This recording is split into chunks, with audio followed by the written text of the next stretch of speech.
L'importance du père dans la construction de l'identité d'un enfant, dans une société où on donne la responsabilité à la mère. Que la correction est une marque d'amour. Discipline et sévérité, comment faire cette différence? Et tu crois pas que cette correction, elle doit être adaptée à la personne, justement? C'est une autre chose. Comment fait cette jeune fille qui n'a pas de père? Ce dont l'humanité a besoin, ce sont des repères.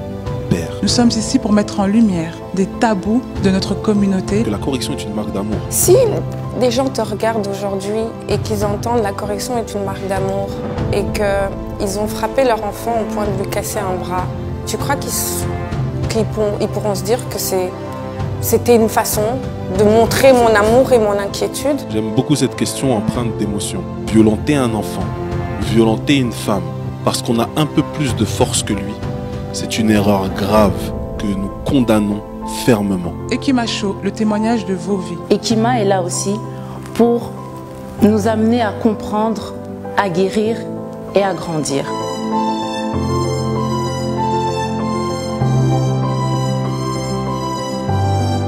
Ekimacho, le témoignage de vos vies. Nous sommes ici pour mettre en lumière des idées, des questions, des tabous de notre communauté afrodescendante. Nous voulons partager avec vous vos questions sur des sujets qui nous touchent tous, tout en se faisant plaisir et en bougeant les choses. Ekimacho. L'importance du père dans la construction de l'identité d'un enfant, dans une société où on donne la responsabilité à la mère. Quel est le rôle du père? La montée en flèche des familles monoparentales a débuté dans les années 60.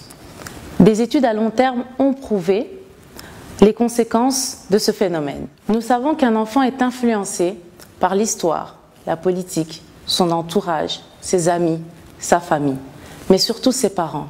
Chers téléspectateurs, alors qu'on dit que l'identité est le socle de l'être et que le père représente le repère dans son foyer, comment fait cette femme seule avec ses enfants sans ce repère? Comment font ces nouveaux pères pour transmettre alors qu'ils ont manqué de repères? Et comment fait cette fille qui a grandi avec un père mais que par le biais de ses enfants est face à ce manque de repères? Aujourd'hui, nous avons l'honneur de recevoir un invité au parcours inspirant, cofondateur, dirigeant d'entreprise, résolument humain, fort d'un master en management et d'un master d'ingénierie d'affaires. Il accompagne depuis plus de 10 ans des startups, des PME et des porteurs de projets. Cet ancien responsable des ressources humaines est convaincu que seul l'amour et l'éducation peuvent changer le monde. Monsieur Guy Inchot, bonjour. Bonjour Maïcha. Alors Guy, peux-tu nous parler de ton parcours et ce que tu fais aujourd'hui? Avec grand plaisir Maïcha. Mais tu as déjà dit beaucoup de choses, donc je ne sais pas quoi ajouter. Effectivement, j'ai eu un parcours assez atypique, comme on aime le dire, puisque j'ai commencé avec du management et du commerce, avant d'arriver dans les ressources humaines et aujourd'hui à développer notamment une école avec mon associé Emilie Adaé dans le cadre de Clésis Junior et l'école des futurs leaders. Aujourd'hui, c'est vraiment un projet qui me tient à cœur parce que deux choses, comme tu l'as dit tout à l'heure dans le portrait, m'intéressent beaucoup et pour moi sont vecteurs de changement et de valeur ajoutée pour le monde. Ce sont l'éducation et l'amour. À eux seuls, je suis convaincu qu'ils peuvent changer les choses, changer les individus. Parce que l'amour, c'est ce que témoigne le caractère d'un homme lorsqu'il en a. Et l'éducation, c'est tout simplement la manifestation de cela. Apprendre à apprendre et permettre aux ceux qui sont autour de nous de cultiver ces traits de caractère qui parfois leur manquent. Et c'est d'ailleurs ce qu'on voit dans l'école des futurs leaders par Clésis Junior. C'est une belle initiative. Et ma première question serait, quel a été l'élément déclencheur? C'est pas tout du jour au lendemain qu'on se réveille, qu'on décide de faire une école pour les enfants. Tu as parfaitement raison. Comme je le disais tout à l'heure, l'éducation est très importante. Je forme et je coach certains porteurs de projets, créateurs d'entreprises à la scalabilité de leur modèle ou alors à aller chercher de nouveaux relais de croissance. Parfois, des limitations pèsent sur eux. Je ne me sens pas capable, je ne crois pas pouvoir y arriver, je ne sais pas comment apprendre tel ou tel sujet. C'est une vraie problématique. Ça veut dire qu'il y a des fondements en tant qu'adulte qu'on n'a pas eu étant enfant. Et comment remédier à ces problèmes? Alors on peut, entre guillemets, réparer des adultes cassés ou alors construire des futurs adultes, c'est-à-dire des enfants. Et c'est la raison pour laquelle les 6 piliers de l'école des futurs leaders sont axés sur l'entrepreneuriat, parce que la créativité est très importante, le digital, parce que nous vivons dans un monde numérique, TikTok c'est bien, mais il faut apprendre à l'utiliser de manière professionnelle, l'écologie, parce que la planète est en souffrance et qu'il faut lui apporter des solutions concrètes pour la scaler. Vous avez également l'éducation politique, oui, comprendre les enjeux d'une municipalité ou encore d'un gouvernement, c'est important. Et il faut donner le goût de la chose publique à nos enfants le plus tôt possible.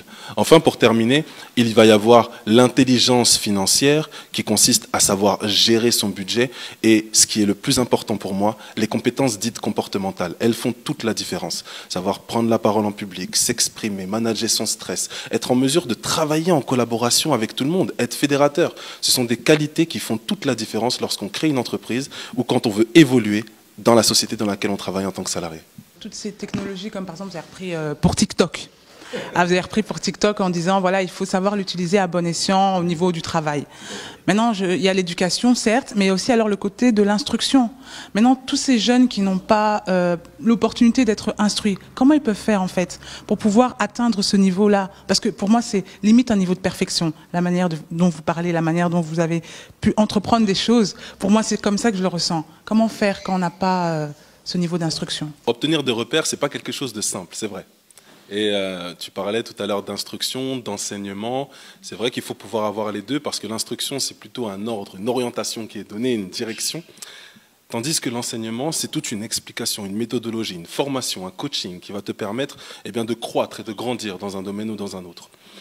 Aujourd'hui, l'école est gratuite en Europe et en Occident. Donc c'est facile d'obtenir de l'instruction.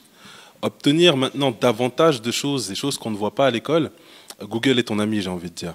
Et puis pour le reste, c'est vrai qu'il est nécessaire de pouvoir créer des structures qui permettent d'échanger les vraies choses de la vie. Et c'est la raison pour laquelle on a conçu l'école des futurs leaders, parce que c'est vrai que c'est bien d'avoir l'éducation nationale, mais il y a des choses terre à terre, sur le terrain, comme entreprendre, comme la crainte de l'échec, la crainte de la réussite, les relations avec les autres, donc les compétences comportementales et le relationnel sont des choses qui sont parfois difficiles à obtenir. Et c'est la raison pour laquelle il faut développer plus d'initiatives sur l'instruction. Oui, je suis d'accord. Tu viens de la France. En France, il y a toutes ces cités-là. Je me disais, c'est vrai qu'à un moment donné, ils ont été, pour beaucoup, on les case dans des cases. Et j'ai cette impression de me dire, ok, oui, il y a l'éducation, mais il faut cette instruction. Et j'ai l'impression que selon le milieu social, cette instruction est donnée à d'autres d'une certaine manière et à d'autres d'une autre manière. C'est une question qui est toujours épineuse, voire même douloureuse. Pourquoi ?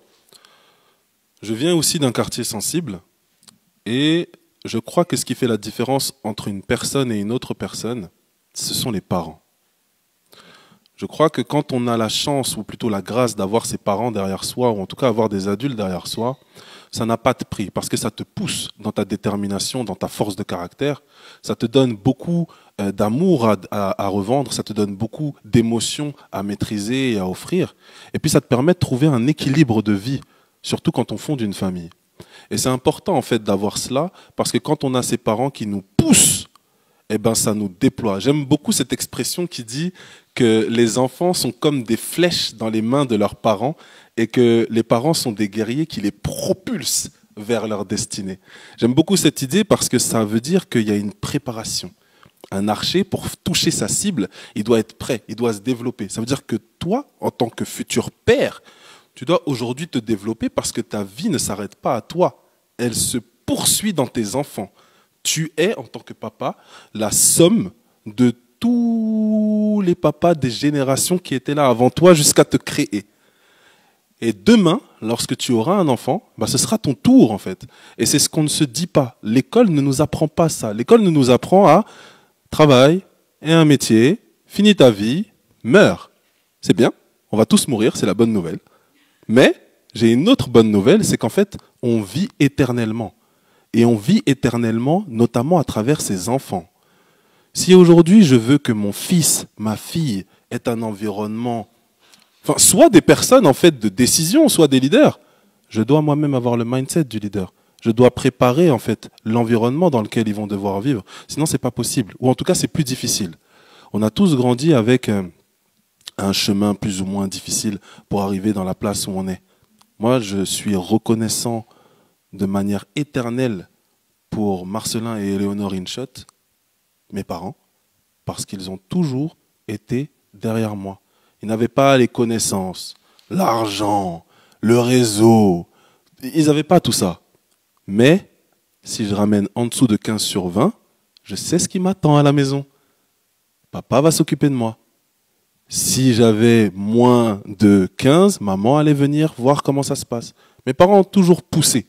Et je crois, et même aujourd'hui, quand il m'arrive des difficultés et que j'ai le courage d'en parler à mes parents, il m'est arrivé quelque chose de terrible dernièrement, j'en ai parlé à ma mère, la première chose qu'elle m'a dite, c'est « Tu n'y vas pas tout seul, tes parents sont derrière toi, donc on t'accompagne. » J'ai plus de 30 ans.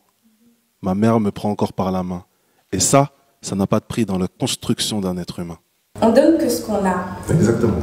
Et pour pouvoir l'idée une école comme celle que tu as construite et aussi être un conseiller pour des enfants ou des hommes, il faut avoir construit quelque chose au fil du temps. Donc dis-moi un peu, quel est pour toi l'élément fondateur de l'identité d'un homme et qu'est-ce qui a été l'élément fondateur de ton identité? Qu'est-ce qui a permis de te construire? Aujourd'hui, je ne sais même pas si je suis totalement construit pour te répondre. Je sais que j'ai des points de repère. J'ai des éléments clés de ma vie qui me permettent de comprendre pourquoi j'en suis là aujourd'hui. Mais si tu me reprends ne serait-ce qu'il y a 2 ans en arrière, j'étais complètement vide. Il y a 2 ans en arrière, j'étais une personne qui ne savait même pas exactement ce qu'elle voulait faire. J'ai toujours entrepris, monté des trucs, aider des gens, ok, c'est cool. Mais tu ne te rends pas compte de la valeur que tu fais avant de trouver ton réel chemin. Aujourd'hui, je pense que je suis sur un chemin qui est plutôt pas mal. Mais avant d'être sur ce chemin-là, j'ai galéré.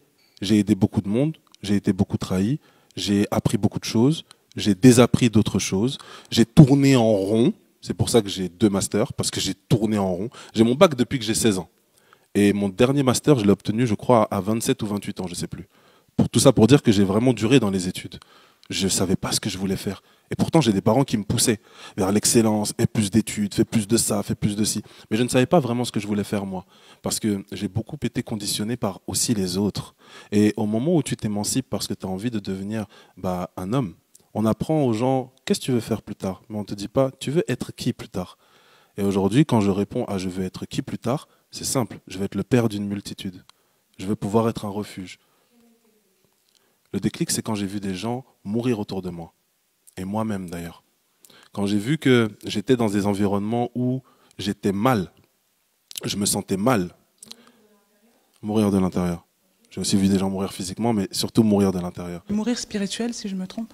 On peut parler de mort spirituelle, mais c'est aussi une mort émotionnelle. Parce que lorsque tu es dans un environnement qui n'est pas propice à ton épanouissement, en fait, c'est ça les burn-out. C'est ça les abus mentaux. On te profite de toi, on abuse de toi, l'harcèlement, c'est ça en fait. Et il y a trop de personnes qui vivent ça autour de moi. J'ai été dans les RH, donc c'est des choses que j'ai vues. Et je me suis toujours dit dans le domaine professionnel, comment est-ce que je pouvais aider les gens? Qu'est-ce que je pouvais construire qui me dépasse et qui me permettrait d'accompagner les gens? J'ai toujours aussi voulu laisser une signature, donc mon nom dans ce monde. Et je ne savais pas comment, jusqu'à ce que l'éducation soit mon déclic. Parce que je suis convaincu aujourd'hui que si on veut changer le monde, c'est par l'éducation. Est-ce qu'à un moment donné, il y a cette question du qui suis-je qui est arrivée? Clairement. Et alors, du fait que, parce que tu dis que tu as toujours conseillé des gens, aujourd'hui tu conseilles, mais le fait d'avoir peut-être posé la question qui suis-je a amené, tu pourrais dire que ça a amené plus de profondeur ou de valeur à ce que tu fais? Exactement, madame. Vous avez mieux répondu que moi à ma propre question. Mais c'est vraiment ça. C'est ça en fait. Parce qu'au départ, tu fais les choses avec ce que tu apprends à l'école. Ensuite, quand tu grandis un peu, tu le fais avec l'expérience. Mais quand tu découvres qui tu es, tu le fais avec de l'essence. C'est-à-dire une substance profonde. Toi, en fait, quand je coach quelqu'un, j'emploie des termes que d'autres personnes n'emploient pas. J'emploie des références que d'autres personnes n'emploient pas. Ça va dépendre de mes convictions profondes, on va dire. Et c'est ce que je vais prendre pour pouvoir coacher quelqu'un. C'est ce que je vais prendre pour pouvoir aider quelqu'un. C'est comme ça même qu'on a construit le programme pédagogique de Clésis Junior d'ailleurs. Vous êtes un peu psychologue en fait? Non, j'ai pas le diplôme de psy, mais ça aide. Oui, disons que ça aide. Pourquoi avoir décidé de coacher des hommes et comment vous les aidez à devenir des hommes? C'est dur ça. En fait, je suis convaincu que l'homme a une place dans cette société qui est effacée. Effacée dans le sens où la plupart des hommes ne savent même plus quoi faire. On parle d'hommes démissionnaires. Des hommes qui ne savent plus comment se positionner dans leur foyer, qui ne savent plus comment prendre soin d'une femme, qui ne se sentent même pas un peu concernés par l'éducation des enfants. Et ça, c'est quelque chose que je trouve terrible. des hommes qui ne se sentent plus du tout concernés par ce qui se passe dans leur foyer, dans l'éducation des enfants, qui ne savent plus prendre soin d'une femme. Et c'est des choses que je trouve totalement terribles. Ça ne devrait pas exister. Pour moi, un homme est le socle, le fondement d'une famille. C'est sur l'homme qu'on bâtit une maison. Et je crois que l'homme doit reprendre en fait ses lettres de noblesse et pas seulement se laisser conduire au gré du diktat d'une société. En tant qu'homme, tu dois prendre ta place d'enseignant. Donc tu dois te cultiver, tu dois t'enrichir de telle sorte à avoir des choses à apporter dans ton foyer. L'éducation n'est pas l'apanage des femmes, c'est pas vrai. Pourquoi est-ce qu'il y a autant de mamans qui vont chercher leurs enfants comme si la femme était programmée pour? Je dis non. L'homme aussi doit pouvoir le faire. Moi, j'ai carrément une question qui, chaque fois, je ne sais pas si c'est même une question, si je peux me le permettre en question, c'est un point de vue. J'ai vraiment l'impression que ce sont les hommes africains qui ont perdu leur rôle, leur place de père dans cette société. Peut-être dû à la colonisation, dû au fait de changer de pays et d'avoir une nouvelle culture, cette double culture qu'est la nôtre, nous, aux enfants. Donc, je ne sais pas, je me posais la question de me dire, est-ce que, vous enseignez des pères, est-ce que ce sont tous les pères du monde, ou c'est plutôt les pères africains qui se sont perdus en chemin? Franchement, de toutes les couleurs et de toutes les origines, tout le monde a des problèmes. Hein. Oui, ça, j'en doute pas. Mais je parle de la majorité, de ce sentiment de se dire... Parce que c'est vrai qu'en tant que femme africaine, on a tendance, et grandi ici en Europe, à regarder et à comparer et à penser que nos pères africains n'ont pas ne savent pas jouer ce rôle de douceur et de sévérité à la fois. Ils ne connaissent que la sévérité. C'est pour ça que je voulais aller chercher, gratter dans ce côté africain. Je ne saurais répondre à cette question totalement. Ce que je pourrais dire, en revanche, c'est qu'effectivement, les hommes ont des difficultés à exprimer leurs sentiments. Si on cherche un équilibre émotionnel, autoritaire, d'instruction, de figure paternelle, c'est vrai que ça, c'est difficile. On dit qu'un homme, il ne doit pas pleurer. Hein. T'es une fillette si tu pleures, hein, c'est ça, hein, t'es une fillette si tu pleures. Comment tu l'as vécu, toi? Être une fillette si je pleure? Ouais. Je pleure pas. Tu pleures pas? Tu pleures jamais? Non, je pleure énormément. Oh. Et à quel moment tu te dis... Tu vois, ça crée ce genre de réaction. À quel moment tu te dis c'est ok de pleurer? Je suis ok. En fait, quand j'ai compris qu'être un homme, c'est pas quelqu'un qui est juste dur. Si c'est ça, on prend mon physique et on se dit ouais, c'est un homme, mais je suis un gros bébé. Et pendant longtemps, même, ça a été un complexe. Allez, je vais vous raconter une anecdote, tiens. Mais c'est la dernière. Hein. Après, on arrête avec mon intimité. Hein. En fait, j'ai grandi très très vite. C'est-à-dire que non seulement j'ai sauté des classes, mais en plus de ça, j'étais toujours le plus grand et le plus imposant dans toutes mes classes. Je me rappelle encore de ma rentrée en 6e. Je ne sais pas comment c'est en Belgique, mais en tout cas, c'est le début du collège, donc peut-être la première année du secondaire, je crois. C'est ça? Donc, j'étais en première année, j'étais en 6e, et j'arrive, et tous les élèves, y compris le professeur, me demandent si je ne suis pas un surveillant. Sachant que dans cette même classe, j'étais le plus jeune de minimum 2 ans, parce que j'ai sauté des classes. Donc, quand j'arrive dans une classe, je suis toujours le plus jeune, mais le plus grand. Donc, t'es un présu, t'es ceci, t'es cela. Et arrivé au collège, j'ai perdu mes cheveux. Donc, au départ, oui, c'est pas un style, hein, c'est une obligation. C'est pas un style, c'est une obligation. Donc, ouais, arrivé au collège, ça a été les moqueries. Et quand j'étais jeune, je l'ai mal vécu. Quand t'es jeune, en plus, tu veux plaire aux filles. Comment plaire aux filles quand t'as la calvitie? Compliqué. J'avais pas forcément de style. J'étais pas endimanché, j'étais pas habillé. J'avais rien, en fait, pour plaire. Et donc, on se moquait parce que tu étais le plus grand? Pour tout. Ok. Pour tout. Le plus jeune de la classe, le plus grand physiquement de la classe, chauve de la classe. Ouais, tu peux le dire. Chauve, mon gars. J'étais chauve, mon gars. Ouais, chauve, 13 ans, le gars. Enfin, pas chauve, mais la calvitie. On m'appelait Calvis. On m'appelait Calvis. Donc, je commençais à avoir ça. Et en fait, les moqueries, on les a tous subies. Il y avait même une période, je vois un débat en ce moment sur les réseaux sociaux, sur une page qui s'adresse d'ailleurs aux hommes. Il y a un débat en ce moment sur les insécurités masculines. Savez-vous qu'il y a des hommes qui se sont dépigmentés la peau? Dans les années 2000, on voulait tous ressembler à des métis. On voulait tous ressembler à des chanteurs de zouk. Et il fallait être clair. Parce qu'on voulait briller dans le regard des femmes. Et pour briller dans le regard des femmes, il n'y avait pas d'autre moyen. Moi, j'avais pas de tresse. Je perdais même mes cheveux. Donc, c'était compliqué. Et dans ta construction en tant qu'homme, quand tu n'as pas un repère qui te fait comprendre que, en fait, aujourd'hui, tu es en train de te transformer, tu es en train de muer. Et ce qui compte en réalité, c'est plus ce que tu as là que ce que tu es là plutôt que ton physique. Parce que on les voit, hein, tous ceux qui étaient surcotés au collège et au lycée, et où ils sont aujourd'hui, maintenant qu'on n'est plus au collège et au lycée, c'est plus la même chose. Donc, le problème de la construction masculine est une réalité parce qu'aujourd'hui, on croit que l'homme n'a pas de sentiments, n'a pas d'émotions, ne sent rien, ne ressent rien, et donc tout le monde s'en fiche. Mais ce n'est pas vrai. Il y a beaucoup de petits garçons, il y a beaucoup d'adolescents qui pleurent dans leur chambre et qui ne savent même pas à qui parler, parce qu'ils ont même peur qu'on les voit pleurer. Et donc, tous ces jeunes garçons, justement, qui n'ont pas ce repère-là, comme tu dis, de pouvoir encourager son fils pour pouvoir lui dire non, fais attention à ce qui est à l'intérieur de toi, c'est le plus important. Ils sont plutôt, au lieu de jouer, pendant qu'ils sont en train de jouer les caïds, parce qu'ils ne pleurent pas, ils n'écoutent pas leurs émotions. Donc à ce moment-là, ils sont plus en train de créer une carence. Oui, en fait, au comportement d'un jeune garçon, tu peux voir de quoi il manque à la maison, tout comme au comportement d'une jeune fille, tu peux voir de quoi elle manque à la maison. On appelle ça un pervers narcissique, je crois. Quelqu'un qui est pervers narcissique, il souffre d'un profond problème de confiance en lui. On ne lui dit pas suffisamment « tu fais bien ». On le reprend beaucoup trop. Les gens autour de lui le reprennent beaucoup trop. Et ça lui pose des problèmes. Donc quand il a la possibilité d'écraser quelqu'un, il le fait. Parce que c'est son seul moyen d'exister et de pouvoir se sentir OK, de définir une norme par rapport à lui-même et non pas par rapport aux autres. Parce que quand tu arrives dans la cour de récréation, la première chose qui se passe, c'est qu'on te compare. Toi-même, tu te compares aux autres enfants, mais tes parents te comparent aussi aux autres enfants. Et toi-même, tu compares les pères africains aux autres pères. Effectivement, c'est quelque chose qu'il faut déconstruire. Et comment le faire? En montrant l'exemple. On a tous été confrontés à ça. Pour nous, la virilité, c'était tu dois être dur, tu dois pas montrer tes sentiments, tu dois être avec plusieurs conquêtes, tu dois te battre pour montrer que tu es un homme, tu dois être un gros bras, tu dois être fort, etc. On a tous grandi avec ce carcan-là. On a tous grandi avec ça. Mais en fait, ce qu'il faut faire aujourd'hui, c'est montrer que on peut tout aussi être cool en étant doux, en cultivant notre force pour protéger les autres, en s'enrichissant pour cultiver autrui et surtout en adoptant la bonne attitude. C'est pas parce qu'on est violent, qu'on a plusieurs conquêtes, qu'on est un homme. Un homme sait se maîtriser.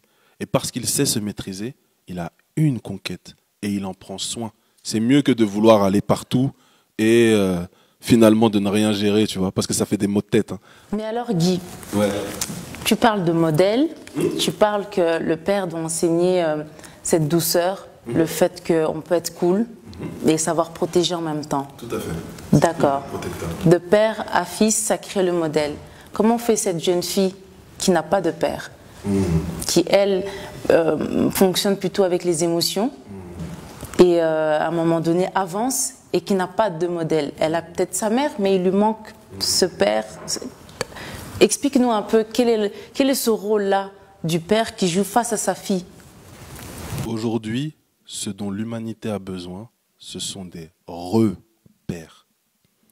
On cherche souvent le père biologique comme étant le modèle, comme étant la source d'inspiration. Mais en réalité, autour de soi, on a parfois des repères. Des personnes qui, à leur attitude, leur caractère, tu sens une différence. Tu sens qu'elles marchent dans le droit chemin. Parce qu'on l'a tous, ça ou non. On l'a tous au fond de nous. On sait quand c'est bien, on sait quand c'est mauvais. On ne l'explique pas toujours, mais on le sait. Et c'est ça, en fait, qu'il faut rechercher. Et c'est difficile parce que parfois, on est dans des environnements totalement broke. Il n'y a personne. Tu n'as pas de modèle. Ou le modèle, tu ne le vois qu'à la télé. Eh bien, c'est ce qu'il faut chercher. Je n'ai pas de vraie solution par rapport à ça, mis à part le fait que je me sois levé pour. Donc, être un peu responsable de Moi, je me sens responsable de ça. Parce que j'ai vu beaucoup de petites filles ou de petits garçons manquer de repères. Et c'est terrible, parce que même quand tu as 30 ans, tu restes un petit garçon mentalement parce que tu te comportes toujours comme un gamin. Mais quel est le déclic pour une jeune fille qui avance, mais elle ne voit pas de modèle devant elle? De vouloir le créer. Chercher le repère, ça veut dire que tu sais à quoi ça correspond. Voilà. Quand en fait, à un moment donné, tu penses que la bonne manière de fonctionner, c'est celle que tu vois autour de toi, mais ton environnement est brisé, comment tu fais la différence entre le bon mode de fonctionnement et le mauvais? Je peux donner un exemple personnel. Moi, j'ai été éduquée par un homme. Mon père a été mon seul parent depuis que j'ai l'âge de 5 ans jusqu'à aujourd'hui. J'ai eu des belles-mères, etc. Mais mon père est une grande référence. Mon père a ce côté homme présent, très fort, homme à femme. Ok? si moi je n'avais pas fait ce travail et que j'avais pas eu ce déclic après mes erreurs de me dire le repère que je cherche, donc le fait de papillonner par exemple, d'avoir différentes relations, ce n'est pas exactement ce qu'il faut. Comment j'aurais pu savoir, en fait, c'est les erreurs qui m'ont fait comprendre que c'était mauvais. Mais tout le monde ne dépasse pas ces erreurs. Il y a des gens qui y tombent. Et il y a des erreurs fatales. Donc, comment on fait, en fait, pour identifier le repère quand on ne sait même pas à quoi ressemble un repère? Oui. Enfin, je ne sais pas si ma question est claire ou si... Oui, si tu vois ce que oui. Je pense que ta question est claire, elle est très claire parce qu'on a ce sentiment, si je me trompe, on dit souvent cette phrase même entre nous, on ne donne que ce qu'on a reçu, on ne sait pas donner plus. Donc, comment oui, on ne peut pas aller chercher parce qu'on a réussi à trouver nos repères, parce qu'on a fait des erreurs selon nous. Mais est-ce que, mine de rien, je me pose la question, dans notre cheminement, est-ce qu'on n'avait pas d'autres repères que nos parents? La manière dont on a évolué, dont on a avancé, est-ce qu'on n'avait pas d'autres personnes que nos parents qui pouvaient être cette référence? Mais nous avons voulu fermer les yeux parce qu'au moment de notre vie, les repères que nous avons voulu prendre étaient ce qui nous convenait. Pourquoi aujourd'hui on s'est réveillé? Quand tu as dit, j'ai aimé quand tu as dit, j'ai appris quand j'ai touché le feu et je me suis dit, c'est pas ici. Mais il y a aussi ce type de personne qui est dans l'entêtement. Moi, par exemple, j'ai eu ce défaut pendant longtemps. Moi, ça peut me brûler, c'est pas pour autant que je pars. Au contraire, ça finira par ne plus me brûler. Je vais m'habituer et c'est ça et pas autre chose. Et ça prend encore plus de temps et tu peux y laisser tes plumes. Je crois, et c'est peut-être faux, ça n'engage que moi, qu'on a tous un déclic. Ce déclic, à force de toucher le feu et de se brûler, ou même de ne même pas savoir qu'on se brûle parfois, parce qu'on est dans l'environnement, donc on ne sait pas qu'on brûle, ou de s'entêter, à un moment, je crois qu'on a tous un déclic. J'ai détruit des gens avant d'aujourd'hui chercher à les construire. Et à un moment donné, je me suis rendu compte de combien on pouvait faire du mal avec un mauvais comportement. Un jour, la culpabilité m'a rongé. Tu vois, moi, je n'étais pas la victime, j'étais le bourreau. Un jour, la culpabilité m'a rongé, je me suis dit, comment faire pour sortir de là? Il y a deux choix. Soit tu te dis, je ne sais pas comment sortir, et donc dans ce cas-là, tu continues, ce qu'il faut arrêter. Soit tu te remets en question profondément, et tu vas chercher dans les lieux où tu peux trouver la bonne parole. Parce qu'un messager qui partage la bonne parole, c'est rare. Quelqu'un qui incarne le bon caractère, c'est rare. Mais autour de soi, on peut tous décider d'être le repère. À un moment donné, tu peux dire « stop, assez c'est assez, je refuse ». Et quand c'est comme ça, tu peux te dire « je veux choisir un autre chemin que celui du feu dans lequel j'allais ». Ça, c'est mon expérience. Je n'ai pas d'autre réponse. C'est à toi de choisir. Mon expérience est que j'avais pour habitude d'agir et de me comporter comme tel. J'ai détruit des personnes. Un jour, j'ai décidé de me remettre en question et de ne plus agir comme tel. Bien sûr, ça ne se fait pas du jour au lendemain. C'est une construction. Tout n'est que processus. Le maïs pousse en 3 mois, l'EVA pousse en 9 mois. Si tu veux de l'EVA, sois patient, sois sage et sois plein d'amour. C'est ça en fait. L'éducation, c'est clairement ça. Tu souhaites changer d'environnement, tu souhaites te développer, tu souhaites te construire différemment, ça va prendre du temps. La force des habitudes, c'est quelque chose de réel. Lorsqu'on décide de changer du tout au tout dans son attitude, c'est un processus. Lorsqu'on veut avoir de l'EVA ou du manioc, ça ne pousse pas de la même manière. Donc toi-même, ton processus de développement et de changement de système d'en pensée, il va prendre du temps. Comme je le disais, j'ai détruit des personnes parce que je me suis mal comporté. Le jour où j'ai décidé de mieux me comporter, eh bien, ça a pris. J'avais toujours ces revers, si tu veux, ces relents de mauvaises attitudes, ces relents de mauvais comportements, ces relents de reproches que j'avais. Et il faut être OK avec ça. Changer, ça demande du temps. Évoluer, ça demande de la patience, de l'amour et de la sagesse envers soi-même et envers les autres. Parce qu'on va toujours te faire des reproches pendant que tu es en train de changer. « Ah, mais tu étais comme ça avant, pourquoi tu changes ?» On va toujours te faire des reproches. L'important, c'est que tu saches ce que tu veux. On se pose souvent la question de ce qu'on veut faire plus tard. On se pose rarement la question de ce qu'on veut devenir. Et c'est ce qu'il faut que tu prennes par la main. C'est difficile. Je n'ai pas d'autre réponse que celle-ci. Le jour où te brûler, ça devient trop douloureux et que tu as envie de devenir quelqu'un d'autre, Accroche-toi à cette image que tu veux te donner de toi, si c'est un roi, si c'est une reine, si c'est quelqu'un de responsable, si c'est un dirigeant, accroche-toi à ça, fais le souhait et le vœu pour ta vie de cela, parce que plus tu vas t'accrocher à cette image, et plus cette image elle va rester dans ta tête, et si cette image elle est dans ta tête de manière claire et limpide, une chose est sûre, c'est que tôt ou tard tu vas le devenir. Ce père qui a peut-être pas bien fait au départ, qui à un moment donné se dit ok, je vais redresser les choses, je vais prendre de bonnes résolutions et aller mener ma fille vers quelque chose de plus droit, on va dire, et lui donner les armes. Comment en fait il trouve le juste milieu entre ses mauvaises habitudes et un peu son ancien caractère, et qui n'essaie pas justement de trop protéger sa fille. Je ne sais pas si tu vois ce que je veux dire. Quand tu as été un parent player, par exemple, tu vois, et que tu veux du coup trop protéger tes enfants, tu les enfermes, pas sortir, pas ceci, pas cela. En fait, l'idée, c'est de comprendre, ok, parfois, à travers ses propres erreurs, on veut les corriger sur ses enfants. Comment on trouve le juste milieu entre protection et excès d'autorité, et le côté trop strict, en fait. C'est pas qu'il est strict, c'est que vous ne vous comprenez pas. Un papa qui va être trop quelque chose envers son enfant pour corriger un travers qu'il a eu, ne comprend pas que son enfant a également besoin de se construire. Et un enfant, c'est un futur adulte. Une fille, c'est une future maman. Un fils, c'est un futur papa. Lorsqu'on ne sait pas comment protéger, comment instruire et enseigner, on a tendance à avoir des réactions extrêmes. L'enfant, bien que ce soit difficile, doit le comprendre. C'est ce qu'on appelle le pardon. Parce qu'il n'y a rien de plus chiant pour un enfant que d'être enfermé.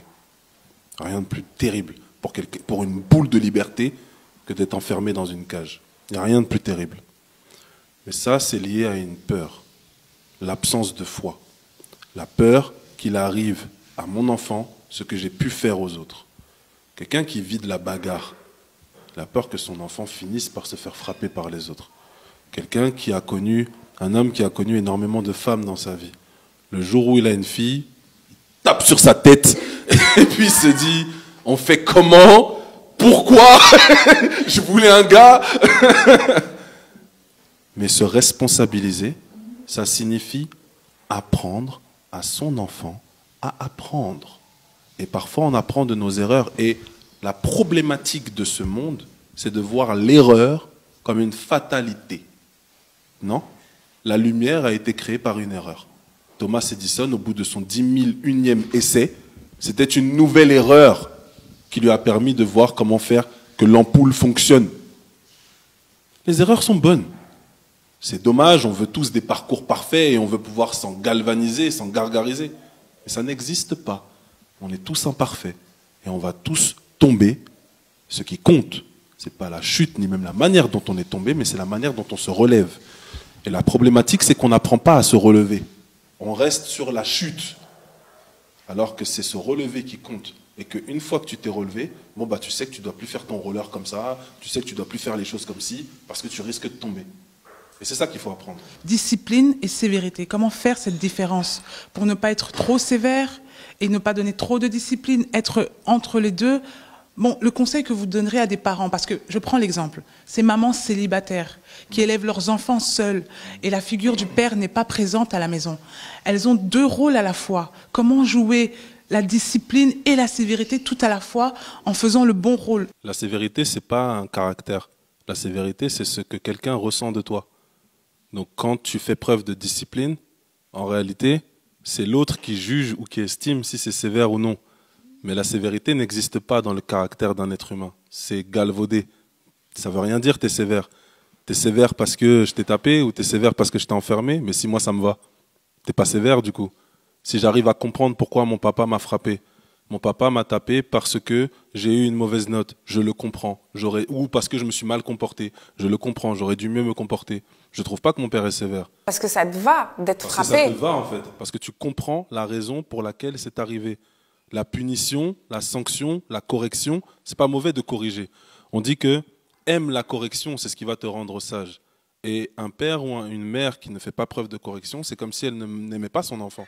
Parce que si tu corriges pas quelqu'un qui va dans un mauvais chemin, bah tu fais quoi? Tu le laisses. Et tu crois pas que cette correction, elle doit être adaptée à la personne, justement? C'est une autre chose. Okay. Et c'est très bien de reprendre. C'est là où on parle de sévérité. C'est-à-dire que l'enfant qui estime que la punition ou la sanction est disproportionnée par rapport à ce qui s'est passé, juge ça sévère. Je vais, par exemple, te faire une réflexion. Et je vais te faire une réflexion sur un ton qui ne te convient pas. Le problème, c'est pas la réflexion. La réflexion, elle est légitime. Mais c'est la manière dont c'est fait qui te dérange. Et c'est ça qui te dérange au final. Je te dis que tu as un trou sur l'épaule. Si je te dis que tu as un trou sur l'épaule de manière bienveillante, tout va bien. Si je te dis que tu as un trou sur l'épaule, tu n'es pas capable de t'habiller correctement, ça ne te va plus. Mais c'est la même chose au final. Et si tu étais quelqu'un à qui ça allait, tu n'aurais rien dit. Donc c'est ça en fait qu'il ne faut pas confondre. Et c'est ce que je voulais apporter comme nuance entre sévérité et discipline. La discipline vient d'une personne. La sévérité, c'est ce que ressent la personne. Ok, tu as parlé de compréhension, qu'il était important de comprendre l'agissement justement de son parent. Oui. Mais aujourd'hui, on constate que dans beaucoup de familles, il y a ce problème d'incompréhension et donc ça crée énormément de conflits. Merci, dans les familles, beaucoup aussi dans les familles africaines, il y a ce manque, je reviens sur le mot que tu as utilisé tout à l'heure, sur le pardon. Il y a ce manque de pardon. Il y a beaucoup d'enfants aujourd'hui qui continuent à grandir en ayant une colère incroyable face à leur père parce qu'ils sont absents, parce qu'ils n'ont pas accepté la correction que le père a décidé. Il y a des pères eux-mêmes qui sont en souffrance parce qu'ils sont en manque de pardon face à leur enfant. Et je pense que le pardon est quand même une puissance qui libère. Et comment faire dans une structure familiale où on a le fils qui ne sait pas pardonner et le père qui ne sait pas pardonner? Qui doit jouer le rôle de responsable? C'est ça en fait le mal. Et c'est ça en fait exactement ce que tu viens de dire, Maïcha, qui explique le rapport discipline-sévérité. La discipline doit être proportionnée. Et pour qu'elle soit proportionnée, il faut qu'il y ait une communication. Sinon, il y a une barrière. La barrière, le pardon vient lever cette barrière suite à la communication qu'il y a entre l'enfant et son papa. Et qui est responsable de cette communication? À mon sens, c'est l'adulte qui doit prendre ses responsabilités. Or, et là je vais déplaire les enfants, on ne donne que ce qu'on reçoit, c'est-à-dire que si on n'a pas été enseigné, tout le monde est broke. Là, ce n'est pas une question de adulte, enfant, homme, femme, c'est plus ça. Là, c'est je ne suis pas restauré. En fait, te pardonner, je ne sais pas comment le faire parce que moi, je ne comprends pas que tu n'acceptes pas. Oui, mais moi, je ne comprends pas que tu me fasses ça. On est dans un dialogue de sourds. Il faut un médiateur pour faire comprendre, voilà, il a fait ça, tu as agi comme ça, voilà son problème. Toi aussi, tu as fait ça, il a réagi comme ça, c'est ça le problème. Si vous effacez ça, vous corrigez ça, on peut rétablir la communication. Quelque part, il est quand même question de responsabilité de soi-même. Exactement. Ce n'est pas une question de papa, de maman, de fils, de fille. C'est une question de soi. Quel est ton niveau de maturité et de restauration? À quel point est-ce que tu es honnête avec toi-même pour te dire « j'ai quand même déconné ». Moi, je me souviens de moments difficiles dans ma jeunesse où, au collège, ma mère fait 2 fois moins ma taille. Mais elle est 2 fois plus forte que moi. Surtout quand il s'agit de me gronder. Et en fait, je me souviens de moments qu'on pourrait qualifier d'humiliants. Mais je dois quand même reconnaître que je n'ai pas été sur le droit chemin.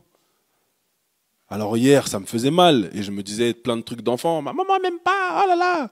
Oui, mais la réalité dans tout ça, c'est qu'il y a un chemin de vérité et de vie que j'ai choisi de ne pas emprunter. Et parfois, le meilleur moyen, ou le moyen, choisi en tout cas, eh ben, c'est la correction. Et c'est normal en fait. Tu vois? Les gens font avec ce qu'ils ont. À nous de comprendre derrière. Mais on est dans un monde où la fessée est interdite, tu cries sur un enfant, tu vas en prison ou tu payes une amende. Rien n'est fait en fait pour que l'enfant soit finalement corrigé, alors que la correction est une marque d'amour. Si tu vois très bien hein, dans le monde adulte, hein, quand quelqu'un ne s'intéresse pas à toi, il te laisse dans ton erreur. Quand quelqu'un s'intéresse à toi, ton erreur l'énerve tellement que tu as l'impression même que c'est lui qui a fait l'erreur. Tellement il veut te corriger. La correction est une marque d'amour. Si des gens te regardent aujourd'hui et qu'ils entendent la correction est une marque d'amour et qu'ils ont frappé leur enfant au point de lui casser un bras, tu crois qu'ils pourront se dire que c'était une façon de montrer mon amour et mon inquiétude? J'aime beaucoup cette question empreinte d'émotion. Faire une différence entre correction et violence. Nous, on se bat contre la violence. Tu vois, les violences conjugales, on travaille avec des associations contre ça. Les violences infantiles, les bébés secoués, on se bat contre ce genre de choses parce qu'il ne faut pas confondre corriger et violenter. Violenter quelqu'un, il saigne, il a quelque chose de cassé, il ne va pas bien. Et puis toi, tu es là, tu es content ou fier. C'est une maladie que tu as. Et il y a des hommes malades qui pensent que parce qu'ils sont violents, qui font preuve de force, de brutalité, sont des hommes. Laissez-moi vous dire, vous êtes ce que vous voulez, mais pas des hommes. Et vous avez encore beaucoup de chance que certaines associations ne soient pas encore venues toquer à vos portes, parce que violenter un enfant, violenter une femme, parce qu'on a un peu plus de force que lui, c'est une erreur grave que nous condamnons fermement. Ça ne doit pas exister. Tu as dit que corriger est une marque d'amour et qu'il y a une différence ici entre corriger et violenter. Justement, dans le rôle du père, dans l'importance de la construction de l'identité d'un enfant, quelle est la place de l'amour? Dans la construction d'un enfant? Oui. Fondamental. Fondamental. Et comment il exerce en termes de transmission? L'amour, ça se donne de la manière dont l'autre en a besoin. Un de nos problèmes dans l'éducation, c'est que parfois, on a une forme d'amour, on exprime notre amour d'une manière, et on se dit, tiens, et puis prends. Et puis c'est comme ça que je t'aime, et puis si tu veux pas, c'est comme ça. Voilà. On m'a aimé comme ça de génération en génération, donc je t'aimerai comme ça. Ça, c'est le problème de notre siècle. C'est qu'on ne sait pas adapter notre amour à ce dont l'autre a besoin. On le voit même dans les couples. Un moment de qualité, on est tous les deux à côté, non, on regarde le film. Oui, mais tu m'as pas parlé, on n'a pas commenté le film ensemble. Mais je suis là, non. Non, c'est pas ce que je veux. Moi, je veux. C'est ça, en fait. On ne sait pas aimer la personne comme elle a besoin d'être aimée. Donc aujourd'hui, en fait, on ne sait plus aimer. C'est pour ça que je disais en préambule, je suis convaincu que l'amour et l'éducation changeront le monde. Si tu apprends à aimer, la personne, elle se sent aimée, tout simplement. Et quand elle se sent aimée, il n'y a quasiment plus de problème. J'ai toujours pensé que ceux, comme vous, qui ont grandi avec papa et maman, et ceux... Ah oui, ah non. Ouais, comme vous, qui ont grandi avec papa et maman. Non, je comprends. Et ceux comme moi, je prends mon exemple, qui n'ont pas grandi avec papa et maman, qui ont grandi avec maman, qui a fait les deux rôles. Et aujourd'hui, sincèrement, je lui dis félicitations. Je pensais que nous, on avait droit à l'erreur, mais pas vous. Mais avec cette explication de l'amour, de savoir donner de l'amour en fonction de la personne, du siècle aussi et de la manière, aujourd'hui, je comprends que les gens comme vous avaient droit aussi à l'erreur. Je comprends ce que tu veux dire. On part du principe que vous avez toutes les chances. Sincèrement. Ouais, c'est vrai. Il y a toutes les chances sur la table. On s'est toujours, toujours débattu. Oui, même pas. C'est juste qu'on se dit, bon, tous les ingrédients sont là pour faire la recette parfaite. C'est ça, hein. Il y a parfois des parents qui battent leurs enfants et ils sont deux. Donc c'est pas parce qu'il y a papa et maman que le foyer est stable, hein. La stabilité d'un foyer dépend de la stabilité de l'homme et de la femme qui la composent. On dit que le père, dans un foyer, il impose le cadre. Comment ça se fait qu'il y a énormément de jeunes qui sont avec papa et maman à la maison, présents physiquement, mais il y a quand même ce manque de cadre? Parce que pour imposer un cadre, il faut savoir comment le donner. Il y a quelque chose, plus j'avance dans la vie et plus je me rends compte d'un truc qui est tout simple. Qu'est-ce que tu as construit? Quels sont tes accomplissements personnels? Comment tu t'es construit en tant qu'homme et femme? C'est ce qui détermine le cadre dans lequel ta famille, ton foyer va grandir. L'homme est éternel. Il est éternel, pourquoi? Parce qu'il a des enfants. Et même si ce n'est pas ses enfants biologiques, il a des personnes qui autour de lui vont profiter, bénéficier de ce qu'il est. Mais si tu n'as rien, si tu n'es rien, rien ne peut se faire. Et elle est là la difficulté. C'est qu'on ne nous apprend pas, c'est pour ça qu'on a construit une école, à être avant de paraître, ou même à faire. Qu'est-ce que tu es? Quelles sont tes réalisations? Qui as-tu aidé? Un entrepreneur, quand il se lève, tous les entrepreneurs qui débutent, disent un truc comme ça, le réseau c'est hyper important pour entreprendre. Ah bon? Le réseau? Tu penses vraiment que connaître du monde, c'est ça qui va te permettre d'entreprendre et réussir? Seriously? Non. Tu peux connaître 1 million de personnes. Si ton témoignage, ta réputation est nulle, personne ne va te recommander. Et si tu es recommandé par personne, tu vends à personne. Comment je me retrouve en Belgique? Je ne vous connais pas. C'est la première fois qu'on se voit. J'ai été recommandé. C'est tout en fait. Et c'est ça qui fait la différence. Et pour être recommandé, il faut avoir un témoignage. Et le témoignage, c'est quoi? C'est le caractère. Qui tu es? Quelle est ton identité? Qu'est-ce que tu donnes aux gens? Qu'est-ce que tu fais pour autrui? T'es bon, t'es pas bon? T'es excellent, t'es pas excellent? T'es travailleur, t'es pas travailleur? T'es rigoureux? Non? C'est ça qui fait la différence. Et tant que cette différence-là, on ne la comprend pas et on ne s'arme pas de ces qualités-là, bah ouais, c'est vrai que c'est dur de faire un foyer. Parce qu'aujourd'hui, pour faire un foyer, le garçon est mignon, la fille est mignonne. C'est tout, tu vois? Mais c'est pas ça, en fait. Cette structure que vous avez mise en place ici en France, elle est grande, elle est bien. Cette évolution que vous donnez, cet apprentissage aux pères, aux enfants, en Belgique, bien sûr, on espère qu'elle viendra. Mais pour l'Afrique, on sait qu'en Afrique, il y a plein de choses qui se font en ce moment, que le continent est en train de bouger. Mais j'aimerais, je pense même toutes, on aimerait vraiment savoir, est-ce qu'il y a un projet, est-ce qu'il y a une idée, est-ce que même vous envisagez de vous dire, oh, ça peut être un marché intéressant? Au-delà même d'un marché intéressant, c'est nécessaire. Dans tous les cas, l'ambition est mondiale. Parce que si on veut promouvoir les valeurs telles que l'éducation et l'amour, il faut pouvoir le faire partout. Donc oui, l'Afrique est une priorité. Une priorité parce que je crois qu'un Africain sur 2 aura moins de 25 ans en 2030. Si ce n'est pas déjà le cas aujourd'hui, je n'ai plus les chiffres exacts. Mais oui, l'Afrique est une priorité. Et je regardais dernièrement un reportage sur l'éducation en Afrique, notamment dans les pays francophones, donc je ne m'aventurerai que sur ces pays-là. On a un cruel déficit parce que le système éducatif était conçu pour créer soit des ouvriers, soit des fonctionnaires. La difficulté aujourd'hui, c'est que l'Afrique a de nombreux défis, de nombreux challenges, de nombreuses choses à relever. Et pour cela, il faut donc repenser le système éducatif. J'ignore où en sont les discussions auprès de nos instances ministérielles et autres, mais une chose est sûre, c'est que l'éducation étant ma priorité, c'est un sujet sur lequel je dois me pencher. Donc dès que les opportunités seront ouvertes afin que je puisse déployer l'école des futurs leaders, notamment en Afrique, bien sûr, avec grand plaisir. Comme on l'a dit, c'est une question de connexion, de réseau et de témoignage. Donc si mon témoignage parle à quelqu'un qui est installé en Afrique ou en Belgique, c'est avec plaisir que nous collaborons ensemble pour déployer l'école des futurs leaders là-bas. Nous avons parlé de l'importance du père dans la construction d'identité d'un enfant. On s'est posé une multitude de questions, mais aujourd'hui nous avons eu des clés.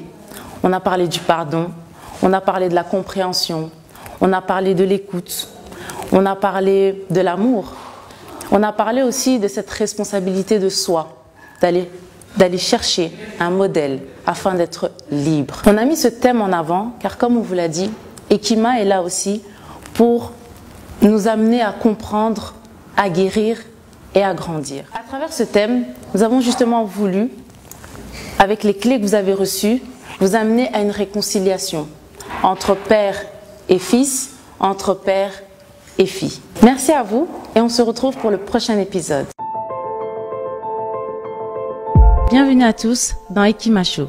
Je suis Maïcha Chomari et vous êtes sur Vox Africa. Dans cette émission, nous parlons des expériences de vie. Nous mettons en lumière des personnes, mais aussi leurs histoires. Aujourd'hui, on s'est demandé si l'excellence était une forme de perfection. Vous diriez que votre recherche de l'excellence passe forcément par l'engagement? Il faut distinguer, alors, parce qu'ici, je parle plus de l'engagement par rapport au pays, mais ça peut aussi être un autre type d'engagement, en ce moment-là, peut-être par rapport au fait de bien faire, tout ce qu'on est en train de faire. Donc voilà. Et pour moi, l'excellence, c'est justement cette quête perpétuelle du travail bien fait. Quels sont maintenant tes nouveaux standards, tes standards d'excellence? Et une fois qu'on accepte qui on est, ce qu'on veut réellement, on n'est plus dans cette notion de vouloir prouver, de se rendre malade. Parce que l'excellence, c'est pas se rendre malade. L'excellence, c'est juste viser mieux. C'est la mission, c'est la raison pour laquelle je suis ici sur Terre. C'est la raison pour laquelle je me réveille avec autant de détermination et que je m'endors avec autant de détermination et de passion. La manière dont je définis l'excellence aujourd'hui, c'est dont elle s'intègre dans cette vision de progrès collectif. Donc c'est un progrès, c'est une avance constante. Nous devons faire les choses en tenant compte d'abord des normes telles que ça doit se faire, et parce qu'il s'agit de nous, nous devons ajouter encore beaucoup de discipline. Étant petite, j'avais une envie de prouver.